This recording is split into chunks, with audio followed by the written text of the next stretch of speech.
O segundo río máis longo despois do Douro, o máis caudaloso da Península Ibérica, con 910 km de longo e unha conca que abarca 83.093 km cúbicos.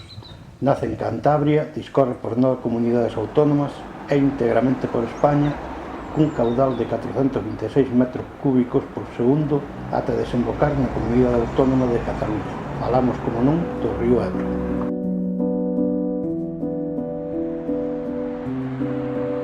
Fontibre.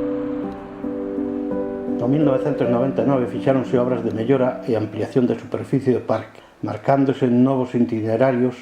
Na plaza do pobo de Fontibre colocouse un mapa tridimensional que representa toda a conca do Ebro. Fontibre. Sendo o único río que percorre dúas capitais de comunidade autónoma, Logroño e Zaragoza, a contorna do nacemento repobouse fai décadas, con especies arbóreas autóctonas, especialmente fresnos e chopos mezclados con ocasionais robles e sauces de ribeira, que xunto ás primeiras augas do Ebro configuran un paraxe fermoso e placenteiro.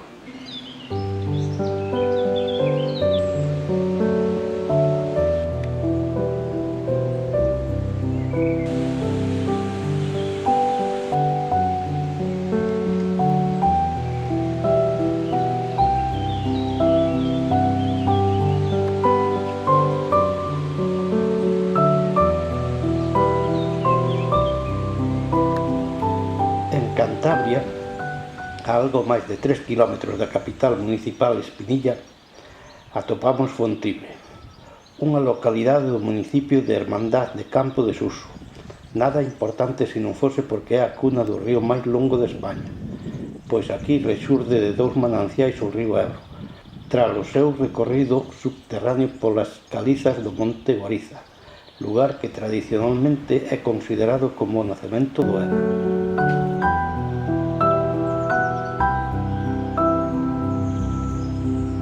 No 1999 fixáronse obras de mellora e ampliación da superficie do parque.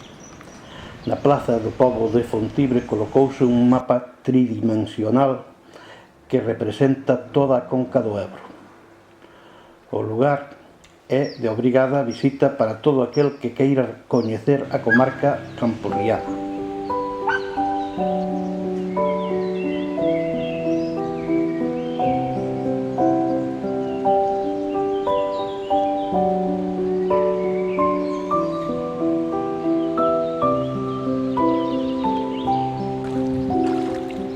Sendo estrictos, non debemos considerar este paraxe como o nacemento do Ebro.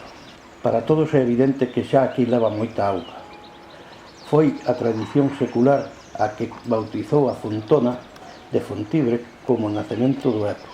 De feito, en 1977, xa Tomás López Vargas sinala un dobre origen máis arriba de Fontibre, que correspondería cos regatos de Piduercos e Guaresi, que se unen en Riaño.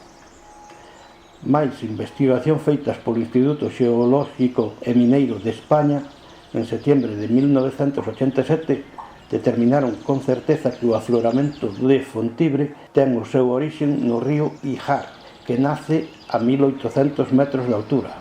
A maior parte das augas deste río filtranse augas abaixo de Paracuelles, a pouco máis de 800 metros do manantial de Fontibre, para manar máis abaixo no Pilar de Fontibre.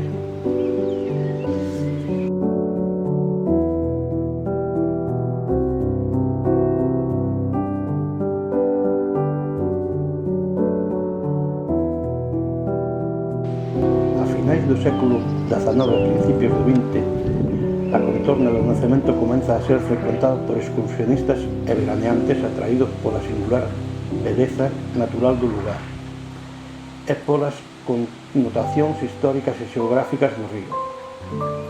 Nos anos 50 é cando se adecenta a contorna para uso turístico, coa creación dun amplo aparcadoiro, mellora dos accesos e o embelecemento do parque, con obras do escultor Xesús Otero que enfatizan os valores patrios daqueles anos.